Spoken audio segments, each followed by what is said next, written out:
Hi అండి, welcome back to our channel. ఈరోజు అయితే మా పైన సెకండ్ ఫ్లోర్లో అయితే మధ్యప్రదేశ్ వాళ్ళు ఈ గణపతిని అయితే నిమజ్జనం చేయడానికి వెళ్తున్నారండి.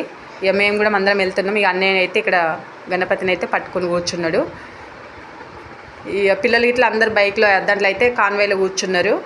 ఇక మేమైతే వెనక్కి వెళ్తున్నాము. ఈరోజు గ్రహణం పడుతుందని అయితే 11 డేస్లో వేస్తారండి. నిన్ననైతే ఈవినింగ్ వ్లాగ్ ఇది. మేమందరం లేడీస్ అయితే బ్యాక్ సైడ్ నడుచుకుంటూ వెళ్తున్నాము. ఇక పిల్లలు కొంతమంది అయితే మాతో పాటు వస్తారు. ఇక చిన్న చిన్న పిల్లలు అయితే అందులో కూర్చున్నారు. ఇక క్వార్టర్స్ నుంచి అయితే బయలుదేరుతున్నాము. వెనకాల కూడా ఇంకా వేరే గణపతి అక్కడ కాళ్ళు తీసుకొస్తారండి. వాళ్ళు కూడా మగ బ్యాక్ సైడు వాళ్ళైతే డీజేలు పెట్టుకుని డ్యాన్స్లు చేసుకుంటూ వస్తారు, చిన్నగా సౌండ్స్ బాక్స్లు. ఇక పిల్లలు అయితే ఇక సందడి ఉందండి. బండిలో అయితే ఇట్లా బెలూన్స్ అవి ఇవి అయితే పెట్టేసుకుని కూర్చొని ఇక పోతూ ఉండగా ఇక సాయంత్రం అయిపోతుంది, 6:30 అట్లా అవుతుంది.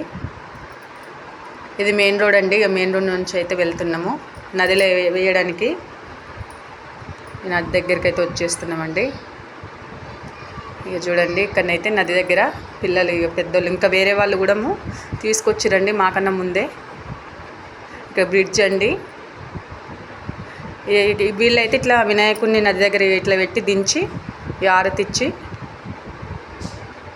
ఇట్లా చేస్తారంట. పూజ చేసినాక మళ్ళీ నదిలో ఇంటికాడ చేసినాక మళ్ళీ నది దగ్గర అయితే ఇట్లా ఒక దగ్గర పెట్టేసి ఇట్లా ఆరతి ఇచ్చి పూజ చేసినాక నదిలో వేస్తారంట. మనమైతే అక్కడనే వెళ్ళేటప్పుడు అన్ని పూజలు చేసి డైరెక్ట్ వేసి రావడమే. ఇక 6:45 అయిందండి. ఫైనల్ అయితే వినాయకుని అయితే నదిలో వేస్తుండండి. ఇక చీకటి అయిపోయింది.